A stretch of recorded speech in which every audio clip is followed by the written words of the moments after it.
आज की मेरी इस वीडियो को आप लोग प्लीज़ देखना मत, बल्कि किसी ऑडियो बुक की तरह सुन लेना।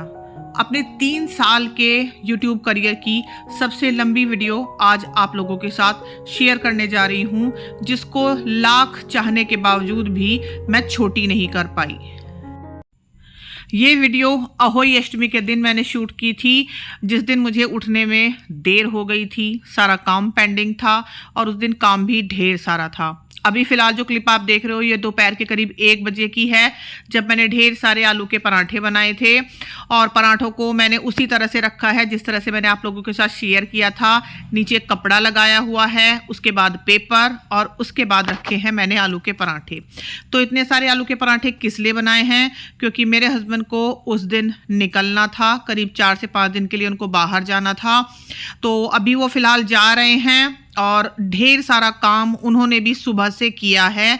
आप देख रहे हो ये सीढ़ी जो दरवाजे के आगे ही खड़ी है, सुबह से वो लगे हुए थे छत की सफाई में, लाइटिंग लगाने में, क्योंकि फिर वो दिवाली के 1 या 2 दिन पहले ही आ पाएंगे, तब शायद ये सब पॉसिबल ना हो पाए। अब ये क्लिप है दोपहर के करीब 2 बजे की। मेरे हस्बैंड के जाने के बाद मैंने थोड़ा बहुत ये काम किया, तैयार हुई हूँ। उसके बाद फिर मैंने ये 2 घड़ भर के रखी है और इसके ऊपर मैंने रखा है मीठा, उसमें थोड़े से पैसे रखे हैं, अहोई माता का चित्र रखा है, साथ में है ये श्याऊ की माला, इसको श्याऊ की माला बोला जाता है। और ये मेरी पड़दादी सास की है, जो उन्होंने मेरी सास को दी थी और मेरी सास ने मुझे दी थी। इसमें जितने भी ये दाने आप देख रहे हो चांदी के, जिन्हें बच्चे भी बोला जाता है, ये मेरे दोनों बच्चों के हैं। श्याऊ की ये माला पीढ़ी दर पीढ़ी एक दूसरे को दी जाती है। किसी किसी के यहाँ नई भी बनवाई जाती है और किसी के यहाँ इसको गले में पहनकर तब होई की कहानी सुनते हैं, लेकिन हमारे यहाँ इसको 2 घड़ को पहनाया जाता है। और 2 घड़ यानी कि ये जो 2 घड़े आप ऊपर नीचे रखे हुए देख रहे हो, एक मैंने लोटा रखा है, एक मैंने नीचे घड़ा रखा है। इसी को होई बोला जाता है कि हमने होई भर के रख दी। ऊपर वाला जो लोटा है उससे शाम को तारों को अर्घ्य दिया जाएगा और जो नीचे वाला घड़ा आप देख रहे हो ये दिवाली तक रखा रहेगा। दिवाली वाले दिन इसमें से पानी लेके बच्चों को नहलाया जाता है। जब तक मैंने ये सारा काम किया तब तक वानी भी वापस आ गई थी, जो रिक्शा में अपने पापा के साथ गई थी, बैठ के रोड तक उनको छोड़कर आई है और आकर फिर वो भी नहाई है। और फिर मैं गई थी कहानी सुनने के लिए, क्योंकि आज काफ़ी लेट हो गया था। तो फटाफट मैंने कहानी सुनी और फिर सूर्य देवता को जल दिया। कहानी सुनने के बाद जो जल है वो सूर्य देवता को ही दिया जाएगा। और ये व्रत शाम को तारा देख के खुलता है, जैसे करवा चौथ का व्रत चांद देख के खुलता है, ये व्रत तारा देख के खुलता है, यानी कि करवा चौथ से थोड़ा सा पहले खुल जाता है, क्योंकि तारे जल्दी निकल जाते हैं। अब यहाँ पर जहाँ पे मैंने कहानी सुनी थी ना, उनको मेरी ये चुनरी बहुत पसंद आई थी, जो कि मेरी शादी की है। और मैं करवा चौथ और होई की जो कहानी सुनती हूँ ना, इसको ओढ़ के ही सुनती हूँ हमेशा। तो इसमें मैंने उनकी कुछ क्लिप्स ली, कुछ पिक्चर्स खींची। और ये जो बीच में बैठी हुई हैं ये उनकी सासू माँ हैं, जिनकी उस दिन तबीयत ख़राब थी, तो इसीलिए भी थोड़ा सा कहानी सुनने में हमें देर हो गई थी। तो कुछ पिक्चर्स मैंने उनकी खींची और उसके बाद कुछ पिक्चर्स हमने अपनी भी ली। उसके बाद मैं वहाँ से आई थी और वहाँ से आते आते मुझे करीब 4:30 बज गए थे, क्योंकि जब हम इकट्ठा बैठते हैं सबके साथ तो थोड़ी बहुत बातें भी होती हैं। और यहाँ पर हैं हमारी कुछ पिक्चर्स तो हालांकि बहुत सारी थी, लेकिन मुझसे ना कुछ पिक्चर्स करप्ट हो गई। और यहाँ पर हैं वानी रानी के सुंदर से प्यारे प्यारे मेहंदी लगे हुए हाथ, जो उसने बोला था कि मुझे भी अहोई अष्टमी की मेहंदी लगवानी है, जैसे आपने करवा चौथ के लिए लगवाई थी। क्योंकि ये व्रत बच्चों के लिए होता है तो उसने कहा कि मुझे भी मेहंदी लगवानी है। और ये मेहंदी हमने उसी से लगवाई थी जिसने मेरे को करवा चौथ की मेहंदी लगाई थी। बहुत ही प्यारी मेहंदी लगाई थी उस बेटी ने। आज वानी की तबीयत थोड़ी ठीक नहीं थी, कुछ तो उसने स्कूल की छुट्टी इस वजह से भी की थी और कुछ उसको अपने पापा की हेल्प करनी थी। और आप देख रहे हो उसके पैरों पे भी मेहंदी लगी हुई है, ये उसने करवा चौथ के दिन मेरे साथ लगाई थी। नमस्ते दोस्तों, स्वागत है आप सभी का आपके अपने channel be real be simple में एक बार फिर से। आज है अहोई अष्टमी और आप लोगों को अहोई अष्टमी की बहुत बहुत शुभकामनाएं। ये व्रत अपनी संतान के लिए किया जाता है और यूपी में, खासकर उत्तर भारत में ये व्रत बहुत ज़्यादा किया जाता है। बाकी पूरे देश का मैं कह नहीं सकती। अलग अलग जगह पर संतान की सुख समृद्धि के लिए अलग अलग तरह के व्रत किए जाते हैं और शायद अलग अलग जगह ही इनके नाम भी अलग अलग हैं। जैसे अभी दिवाली के बाद छठ आएगी तो वो भी कहते हैं कि बच्चों के लिए ही किया जाता है, तो वो बिहार में और पूर्वांचल की साइड ज़्यादा किया जाता है। और अहोई का व्रत ज़्यादातर यूपी, हरियाणा, राजस्थान, इन जगहों पर मेरे हिसाब से जहाँ तक मुझे पता है किया जाता है। लेकिन इस व्रत के साथ सबसे बड़ी बात क्या जोड़ दी गई है, सभी ने इस व्रत के साथ सबसे बड़ी बात जोड़ दी है कि ये व्रत लड़कों के लिए होता है। पहले से कही जा रही है यही बात, और मैंने एक बार अपनी अहोई अष्टमी की वीडियो में आप लोगों से इस बारे में बात भी की थी। एक बार फिर से बात करना चाहती हूँ कि पहले ये बोलते थे कि ये व्रत लड़कों के लिए किया जाता है, मतलब जिनके यहाँ लड़के हैं वो इस व्रत को करेंगे। अगर किसी के यहाँ सिर्फ बेटियां हैं तो वो पहले से ये व्रत नहीं करती थी, पहले क्या अभी भी नहीं करती हैं। तो इसी बारे में मैं अपने कुछ थोड़े से विचार रखना चाहती हूँ। देखिए, संतान चाहे बेटा हो या बेटी, उसको पैदा करने में एक माँ को बराबर परेशानी होती है। यानी कि ऐसा नहीं है कि बेटी को पैदा करने में कम परेशानी होती है और बेटे को पैदा करने में ज़्यादा परेशानी होती है। उनको अपने गर्भ में रखने के दौरान वही सेम परेशानियाँ झेलनी पड़ती हैं जो बेटी के लिए भी होती है सेम और बेटे के लिए भी होती है सेम। उसी दर्द के साथ बेटा पैदा होता है, उसी दर्द के साथ बेटी पैदा होती है। लेकिन उसके बावजूद भी हमारे यहाँ ये कह दिया जाता है कि ये जो व्रत है वो वही औरतें करेंगी जिनके यहाँ बेटा है। और ऐसा होता भी है, मेरी खुद की जानकारी में ऐसा है, आज तक भी ऐसा है कि जिनके यहाँ बेटियां हैं वो इस व्रत को नहीं करती। खैर, ये सब के अपने अपने विचार हो सकते हैं, लेकिन मैं क्योंकि YouTube पर वीडियोस बनाती हूँ, मे भी शायद मेरी वीडियोस कुछ लोग देखते होंगे। अगर मेरी वीडियोस 10 या 20 लोग भी देखते होंगे और इस वीडियो को वे 10 या 20 लोग भी देख लेंगे तो शायद किसी को मेरे विचार अच्छे लगे, या शायद उन्हें भी ऐसा लगे कि हाँ, जो मैं कह रही हूँ उसमें थोड़ी बहुत सच्चाई या थोड़ी बहुत सही बात है। मैं यहाँ पर एक सवाल करना चाहती हूँ। मैंने बहुत बार सुना है जिनके यहाँ एक बेटी है या 2 बेटियां हैं तो उनको कहा जाता है कि भाई एक बेटा भी हो जाए तो आपका परिवार पूरा हो जाए। बहुत अच्छी बात है और ये विचार आपका बिल्कुल ठीक है, इसमें कोई एतराज नहीं है, ना मुझे एतराज है ना किसी और को एतराज होना चाहिए। यानी कि 2 बेटियों के बाद आपको बेटा चाहिए। लेकिन यही विचार उस वक्त क्यों बदल जाते हैं जब हमारे पास एक बेटा या 2 बेटे होते हैं। तब हमारे किसी के मुंह से नहीं निकलता कि एक बेटी भी होनी चाहिए ताकि आपका परिवार पूरा हो जाए। यानी परिवार को पूरा करने के लिए हमें बेटा तो चाहिए, लेकिन बेटी की कोई ज़रूरत नहीं है लोगों के हिसाब से। मतलब अगर आपके यहाँ 2 बेटियां हैं तो परिवार पूरा करने के लिए आपको एक बेटा चाहिए, होना ही चाहिए। लेकिन अगर आपके पास 2 बेटे हैं तो कोई नहीं पूछेगा कि आपके पास बेटी है या नहीं है या होनी चाहिए। उनके हिसाब से अगर 2 बेटे हो गए तो बस, जैसे हमारी यूपी की भाषा में कहते हैं कि भाई मौज हो गई, 2 लड़के हो गए मौज हो गई, ऐसा हमारी खड़ी भाषा में बोलते हैं। बल्कि खड़ी भाषा तो ये है कि भाई 2 लौंडे हो गए, बस राम जी ने मौज दे दी। और अगर किसी के यहाँ 2 लड़कियां हैं तो कहेंगे बता, लड़का नहीं है, 2 लोंडी हैं, लोंडा नहीं है थारा कोई भी, होना चाहिए एक लोंडा भी, लोंडियों का भाई भी होना चाहिए। ऐसी हमारी तरफ भाषा में बोला जाता है। ये बिल्कुल खड़ी बोली है हमारी पश्चिमी यूपी की, जो मैं आपको बोल के दिखा रही हूँ। मतलब इस तरह से बोला जाता है कि अगर लड़कियां हैं तो उनका भाई ज़रूर होना चाहिए, लेकिन अगर लड़के हैं तो उनकी बहन नहीं भी होगी तो चलेगा। लड़का अपना ही होना चाहिए, यानी कि अगर मेरे यहाँ 2 बेटी हैं तो बेटा भी मेरे ही पेट से पैदा होना चाहिए, तभी वो उनका भाई माना जाएगा। लेकिन अगर मेरे यहाँ 2 लड़के हैं तो बहन की ज़रूरत मतलब इतनी कोई खास महसूस नहीं होगी। ताऊ की लड़की होगी, चाचा की लड़की होगी, मामा की लड़की होगी या बुआ की लड़की होगी, उसे भी आप अपनी बहन मान लो, कोई बात नहीं है, हमारे यहाँ लड़की नहीं है तो ये सब है ना, ये तुम्हारी बहन ही तो है। लेकिन जब लड़के की बारी आती है तो वो अपने पेट से पैदा होना ही चाहिए, वही भाई होता है हमारी बेटियों का। ये वाले विचार हमारे समाज में हैं और ये आज भी हैं। और मुझे नहीं पता ये कब तक रहेंगे। कितना भी एडवांस समाज हो जाए, कितनी भी एडवांस सोच हो जाए, लेकिन ये विचार कभी नहीं बदलने वाले, मेरे हिसाब से तो कभी नहीं बदलने वाले।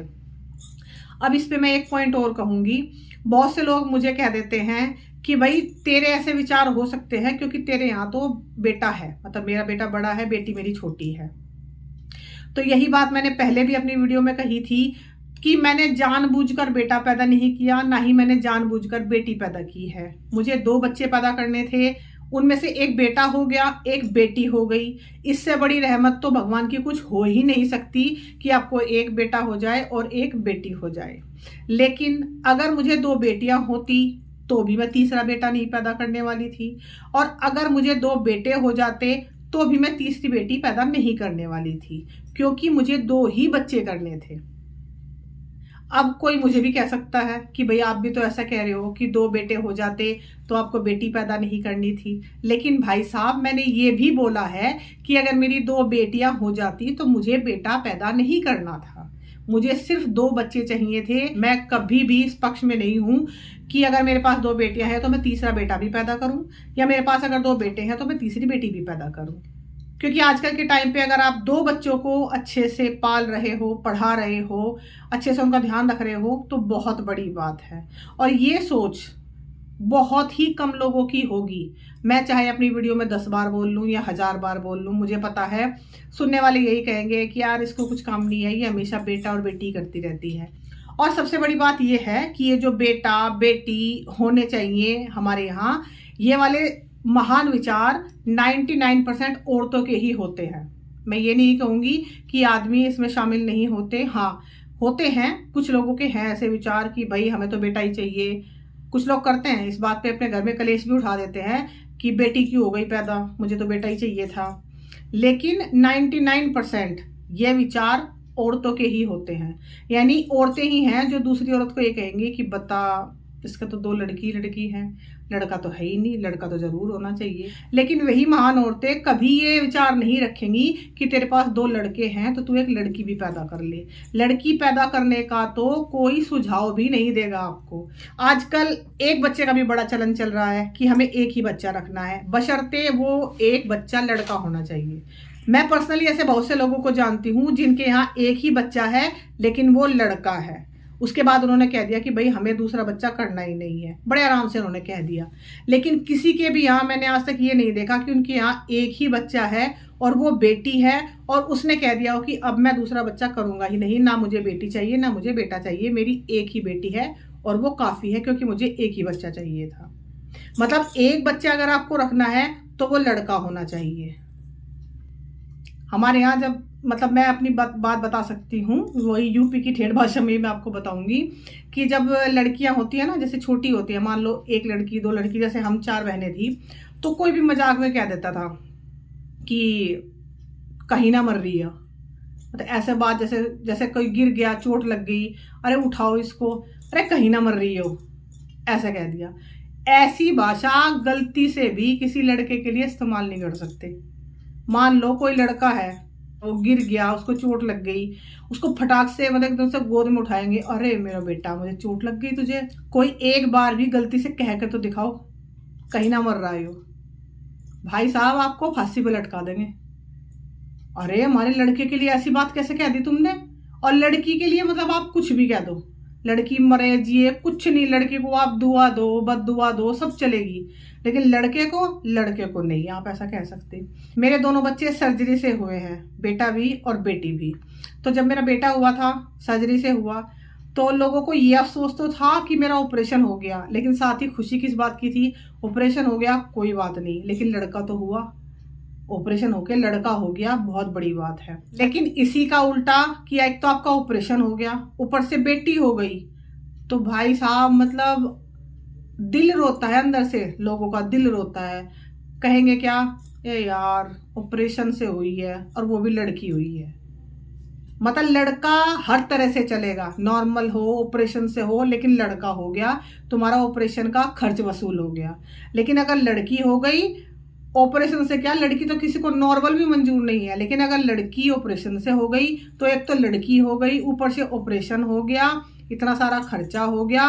मेरी भाभी को जब बेटा हुआ था तो मतलब बहुत से जो औरतें थी जो बधाई देने के हिसाब से आई थी, उनकी बधाई में ये भी शामिल था कि कोई बात नहीं ऑपरेशन हो गया, लेकिन ये तो सोच तेरे को पहलम पहल का लड़का हो गया। मतलब वो कहते हैं निश्चिंत हो गए, पहलम पहल का लड़का हो गया, निश्चिंत हो गए, अब तो आगे बेटी भी दे दो कोई बात नहीं, अब तो लड़की भी हो जाएगी कोई बात नहीं। लेकिन अगर पहली लड़की हो गई आपके यहाँ तो भाई अगला लड़का ही चाहिए, तो फिर किसी भी कंडीशन में आप रिस्क नहीं ले सकते। फिर चलते हैं वही मेडिकल प्रोसीजर, जबकि हमारी इंडिया में ये मेडिकल प्रोसीजर बैन है, लेकिन फिर भी ये खुलेआम चलते हैं, खुलेआम चलते हैं और सबको पता है कि चलते हैं। कहीं पैसे देकर चलते हैं, कहीं छुपा कर चलते हैं, लेकिन चलते जरूर हैं। कन्या भ्रूण हत्या ऐसे ही नहीं बढ़ रही, और गलती से अगर लड़की पैदा भी हो गई तो तुम उसे जीने नहीं दोगे। कभी उसको झाड़ियों में छोड़ दिया, कभी उसको नाली के पास छोड़ दिया। आपने कभी किसी लड़के को इस तरह पड़े हुए नहीं देखा होगा कि कोई भी लड़का इस तरह से कहीं किसी ने झाड़ियों में फेंक दिया या कहीं नहीं। और ये इतना बड़ा पाप करने वाले फिर नवरात्रि में कन्याएं भी जिमाते हैं, कहते हैं कि हमारे यहाँ तो जो कुछ भी है भगवान की दुआ से घर भरा है हमारा, हमारी बेटियों की वजह से ही भरा है। ऐसी बातें भी लोग कहते हैं। मतलब उन्होंने 2, 3, 4 अबॉर्शन करा दिए, किस वजह से?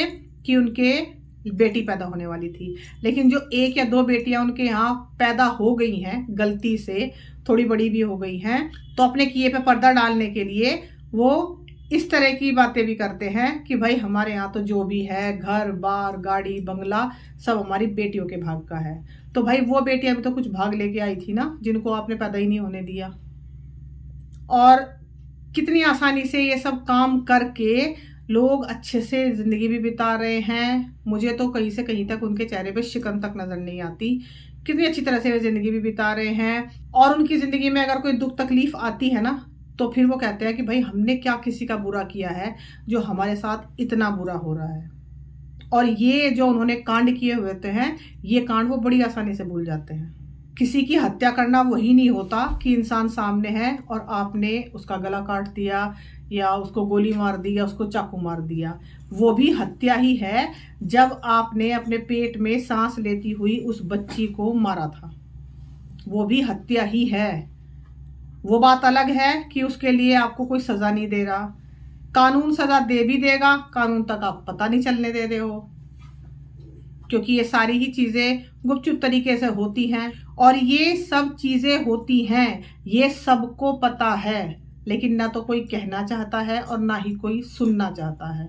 आपको भी अच्छी तरीके से पता है कि आप कहीं भी किसी अल्ट्रासाउंड सेंटर पे जाओ, साफ साफ लिखा रहता है कि यहाँ पर बेटा या बेटी की जांच नहीं की जाती, ये गैर कानूनी है। लेकिन वो सिर्फ लिखने के लिए है, उसको फॉलो कोई नहीं करता। आप उसी अल्ट्रासाउंड सेंटर पे जाके उनके सामने 20-30 हज़ार रुपये रखिए और कहिए कि भाई हमें तो बेटा ही चाहिए क्योंकि हमारे यहाँ घर में ऑलरेडी 2 बेटियां हैं। बड़ी आसानी से वो आपको बता देंगे कि तीसरे बच्चे का लिंग क्या है, वो लड़का है या लड़की है। लड़की है तो जाहिर सी बात है आप अबॉर्ट करा दोगे, आपने पैसे दे दिए, सामने वाले ने आपका काम कर दिया। और ये सारी चीज़ें खुलेआम चलती हैं। मतलब इतने सारे आपके आसपास ना लड़के को लेके बहाने ही कहूंगी मैं, तो बहाने क्रिएट किए हुए हैं कि हमें लड़का क्यों चाहिए। हमें लड़का इसलिए चाहिए कि हमारा वंश चलेगा, हमें लड़का इसलिए चाहिए कि हमें मोक्ष नहीं मिलेगा। मतलब अगर लड़की ने आपकी चिता को आग दे दी तो आपको मोक्ष नहीं मिलेगा, आपको मोक्ष तभी मिलेगा जब लड़का आपकी चिता को आग देगा। क्या गारंटी है इस बात की? किसी ने देखा? मतलब जो मर गया उससे किसी ने पूछा कि भाई लड़के ने तेरी चिता को आग दी थी, तुझे मोक्ष मिला या नहीं मिला? नहीं पता ना किसी को। लेकिन नहीं, मोक्ष तभी मिलेगा जब लड़का आपकी चिता को आग देगा। जबकि वो लड़का भी आपने पैदा किया है, वो लड़की भी आपने ही पैदा की है। लेकिन नहीं, लड़की आपका कोई काम नहीं कर सकती, आपके सारे काम लड़का ही करेगा। आपकी अर्थी को कंधा लड़का देगा, आपकी चिता को अग्नि भी लड़का देगा, आपका जो अस्थि विसर्जन है वो भी आपका लड़का करेगा, आपका जो श्राद्ध है वो भी आपका लड़का करेगा। तब जाके आपको मुक्ति मिलेगी। और उस मुक्ति मिलने वाले से कोई पूछने वाला नहीं है हाँ भाई तुझे मुक्ति मिली या नहीं मिली। और रही बात वंश चलाने की कि भाई हमारा वंश खत्म हो जाएगा, तो भाई तुम कौन सा डायनासोर के खानदान से हो कि उल्का पिंड गिरा और तुम्हारा वंश खत्म हो गया? ऐसे बहुत से लोग हैं जिनकी पीढ़ी दर पीढ़ी चलती आ रही है, उनके यहाँ कोई लड़का नहीं है। उनका वंश नहीं चल रहा क्या? बताइए, उनका वंश चल रहा है ना। क्यों? क्योंकि बेटियों से चल रहा है, वो बेटियों से चला रहे हैं अपना वंश, और चलता है बेटियों से वंश। और जो लोग कहते हैं ना कि हमारा वंश खत्म हो जाएगा, तो भाई ऐसे कौन से महाराणा प्रताप के खानदान से हो, या ऐसे कौन से आप मतलब बहुत ही महान खानदान से हो कि भाई आपका वंश यहाँ पे खत्म हो जाएगा और उस वंश को चलाने के लिए आपको बेटा ही चाहिए। लेकिन खैर, मैंने बहुत बार ये वाली बातें अपने वीडियोस में रखी हैं। मुझे नहीं पता शायद कोई सुनता भी होगा या नहीं, लेकिन कोई सुने ना सुने मुझे इस बात से फ़र्क नहीं पड़ता। मुझे इस बात से फ़र्क पड़ता है कि मैं अपने ये विचार किसी के सामने रख पाती हूँ या नहीं। क्योंकि बहुत से लोग कहते हैं कि भाई ये तुम्हारे विचार हो सकते हैं, तुम्हारे यहाँ एक बेटा एक बेटी है, तुम खुश हो, बहुत अच्छी बात है। तो मैं फिर कहूँगी भाई मैंने उस बेटे को खुद नहीं बनाया, मैंने अपनी बेटी को खुद नहीं बनाया। जो ईश्वर ने मुझे दिया वो मेरे घर पैदा हुआ। मैंने कोई रिक्वेस्ट नहीं भेजी थी कि भाई मुझे तो पहला बेटा दे देना, तुम बाद में बेटी दे देना, या बाद अगर ऐसा ही होता तो भाई मैं बेटी पैदा ही क्यों होने देती, मैं उसका भी बेटा ही बना लेती अगर मेरे ही हाथ में होता तो, या फिर मैं दोनों की बेटियां बना लेती अगर मेरे ही हाथ में होता तो अहोई अष्टमी में मैं हर साल ही आप लोगों के साथ वीडियो शेयर कर रही हूँ, पिछले 2 साल से तो कर ही रही हूँ। उसमें मैं बताती हूँ कि कैसे मैंने व्रत किया, कैसे मैंने व्रत का खाना बनाया और किस तरह से मतलब सारा काम किया। लेकिन आज मैं ये बातें करना चाहती थी क्योंकि वो सब तो मैं हमेशा ही शेयर करूँगी, आगे भी करती रहूँगी आप लोगों के साथ, लेकिन ये बातें मैं हमेशा नहीं कर पाती हूँ। करना तो चाहती हूँ लेकिन शायद कोई सुनना नहीं चाहता, तो इसीलिए मैं इन बातों को शेयर करना चाहती थी। बाकी आज व्रत किया है मैंने और कहानी सुन चुकी हूँ, उसके बाद ही मैं ये सब रिकॉर्ड कर रही हूँ। और ये देखिए मुझे ना हल्दी का टीका लगा हुआ है। इस आज के दिन ना पीला पहनते हैं और हल्दी का टीका लगाते हैं, क्योंकि जब बच्चे का कुआं पूजन किया जाता है तो पीला कपड़ा पहन के ही कुआं पूजन किया जाता है, तो इसीलिए मैंने भी पीला पहना है। और लास्ट ईयर जो मैंने साड़ी पहनी थी ना अहोई अष्टमी पे, आपने देखा होगा लहरिया पचरंगी टाइप की वो साड़ी थी, तो वो मेरी भाभी को बड़ी पसंद आई थी, छोटे वाली भाभी को, तो वो मैंने उसको दे दी। और ये साड़ी जो फ़िलहाल मैंने पहनी हुई है ये मेरी बड़ी वाली भाभी की है, जो उसको हमने मतलब शादी में दी थी, 2018 में उसकी शादी हुई थी, तो ये तब की साड़ी है और ये मुझे बहुत पसंद थी।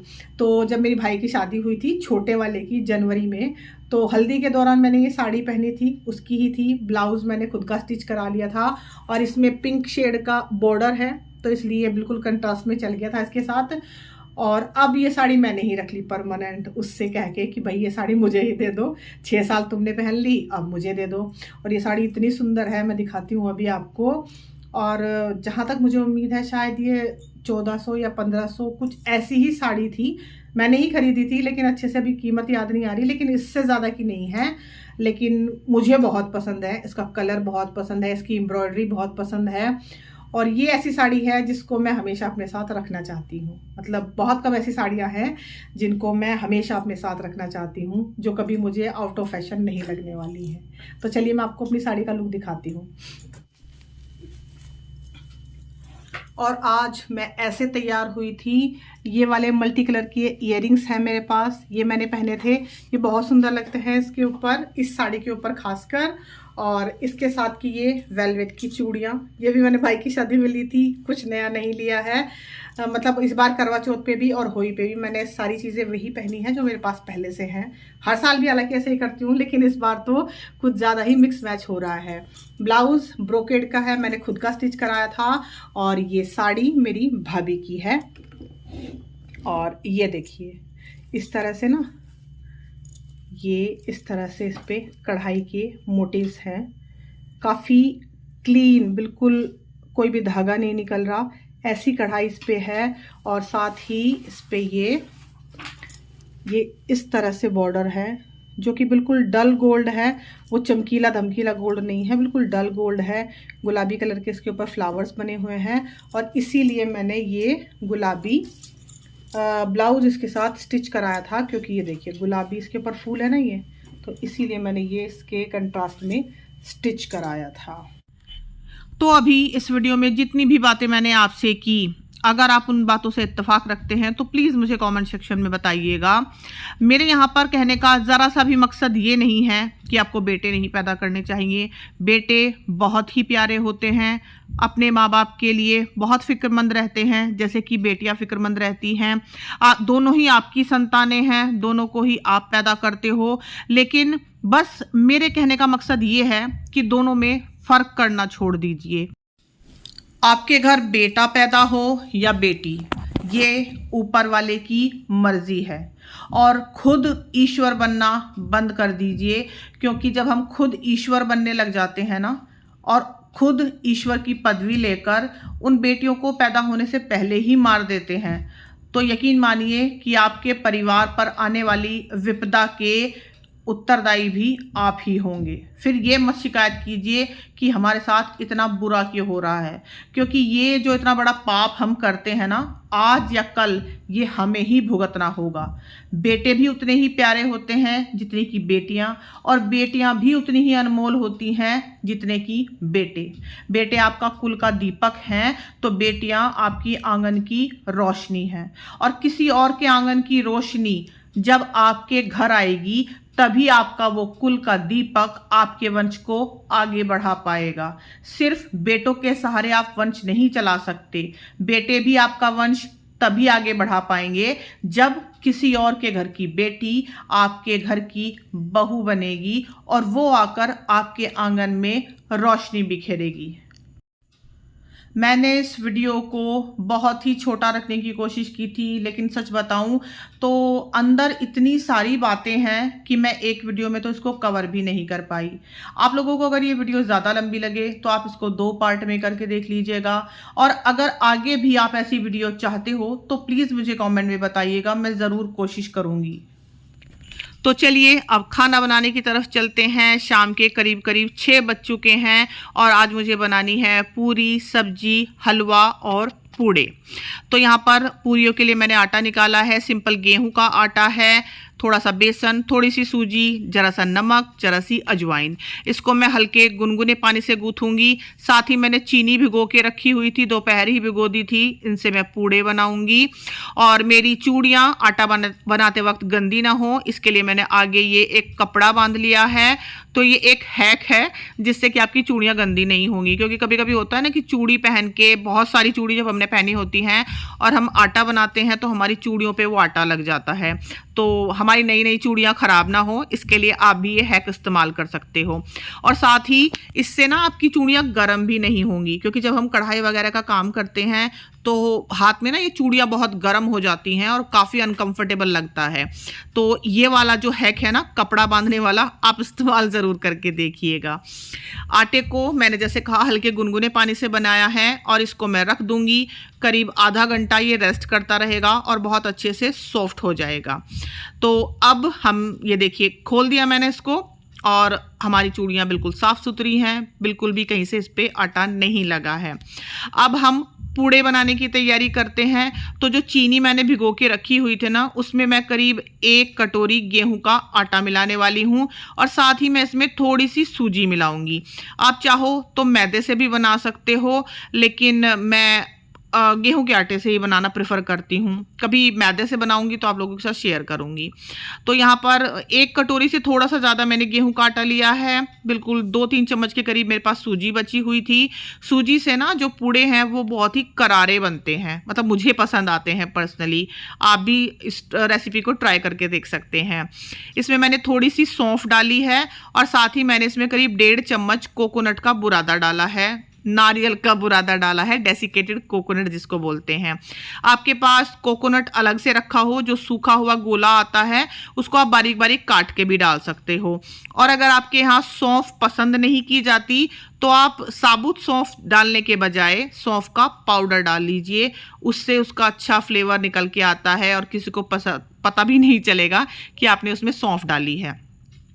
साथ ही मैंने इसमें थोड़ा सा सरसों का तेल डाला है, आप रिफाइंड भी यूज़ कर सकते हो। और बस ये सब डाल के आपको इसको खूब अच्छे से फेंटना है। आप चाहो तो जो बीटर आता है ना, इलेक्ट्रिक बीटर, आप उसका भी इस्तेमाल कर सकते हो। मेरे पास नहीं है इसलिए मैं हाथ से ही इसको फेंट रही हूँ। और जितना ज़्यादा आप इसको फेंटोगे ना उतने ही आपके पूड़े सॉफ्ट बनेंगे। आपको इसमें कोई इनो नहीं मिलाने की ज़रूरत पड़ेगी, कोई बेकिंग पाउडर मिलाने की ज़रूरत नहीं पड़ेगी। बहुत ही अच्छे आपके ये पूड़े बनेंगे। तो फिलहाल मैंने इसको फेंट कर थोड़ी देर के लिए रख दिया है। आटा भी हमारा रेस्ट कर चुका है। इस बीच मैंने सब्जी छौंक दी थी, आलू टमाटर की सब्जी। और आपने देखा था कि टमाटर वानी कट कर रही थी, क्योंकि इस दिन कुछ भी काटना नहीं होता है, कैंची चाकू वगैरह इस्तेमाल नहीं करते। और मैं रात में टमाटर काट के रखना भूल गई थी।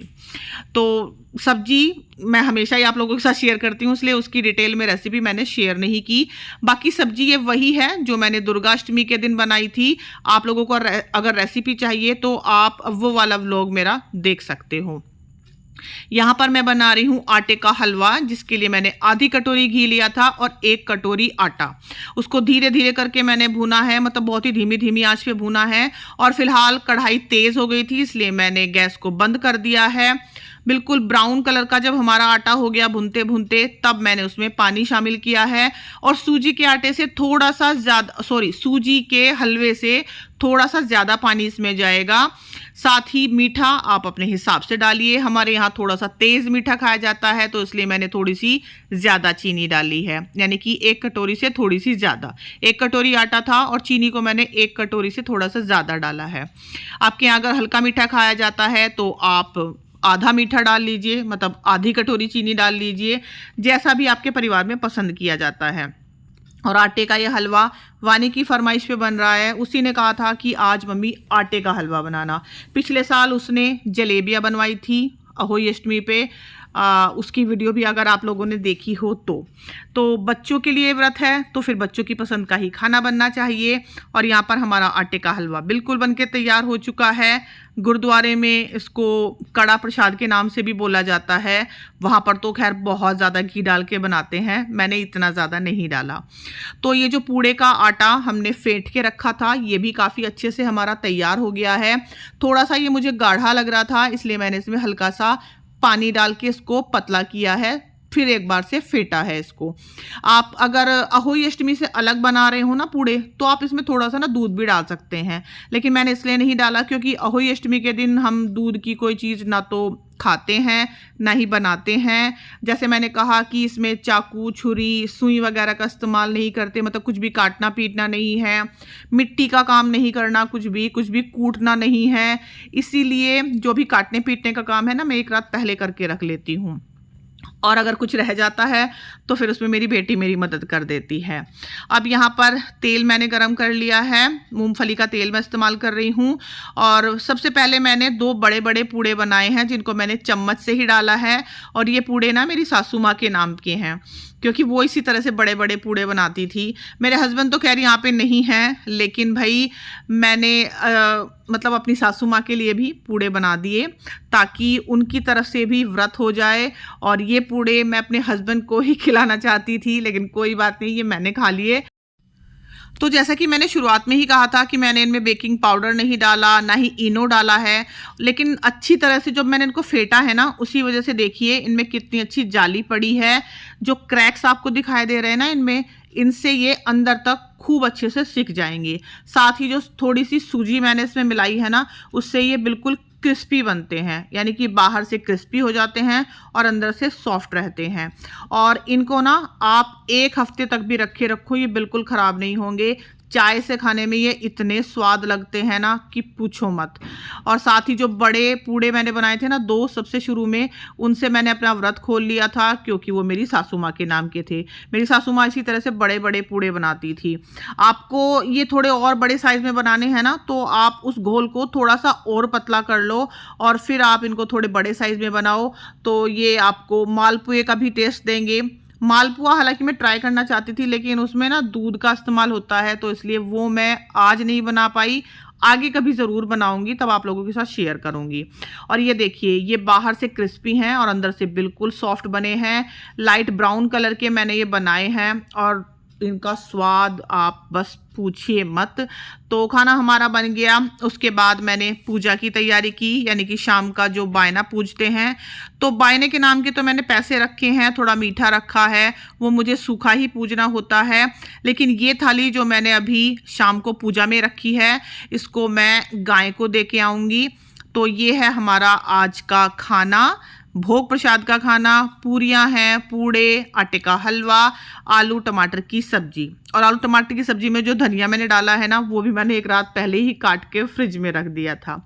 तो अभी मैं यहाँ पर अपने बच्चों का टीका कर दूंगी, जो दोनों मेरे साथ पूजा में ही खड़े थे। और जब तक मैंने ये सारी तैयारी की तब तक तारे भी निकल आए थे। हालांकि थोड़ी देर ही हो गई थी। तब मैंने जाकर ऊपर तारों को अर्घ्य दिया।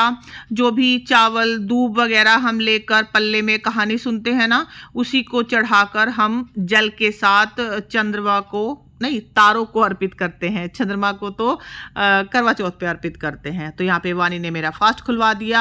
उसके बाद ये जो थाली है जो मैंने पूजा में निकाली थी, इसका खाना मैं गाय को देने के लिए जा रही हूँ, जो कि हमारे बराबर में ही है, मतलब गाय भैंस वहाँ पे बनती हैं, तो वहीं पर मैं देने के लिए जा रही हूँ।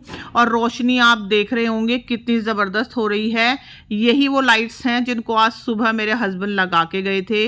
उनको बड़ी मेहनत लगी थी, वानी उनके साथ ही लगी हुई थी सुबह से, इसीलिए वो दोपहर तक नहा पाई थी। तो ये देखिए कितनी सुंदर लाइटिंग उन्होंने की है, और पहली बार इस तरह से लाइटिंग लग पाई है। मेरी बड़ी इच्छा थी कि इस तरह से हमारे घर पे लाइटिंग हो, लेकिन ऊपर जाने का ना कोई मतलब साधन नहीं जो हो रहा था हमारे पास।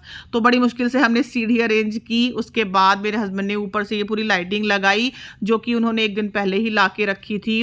तो करीब 2 से 3 घंटे उनको लगे थे इन सबको करने में, और उसके बाद वो चले गए थे। तो शाम के वक्त जब हमने ये लड़ियां जलाई थी ना, उनको दिखाई थी वीडियो कॉल पे।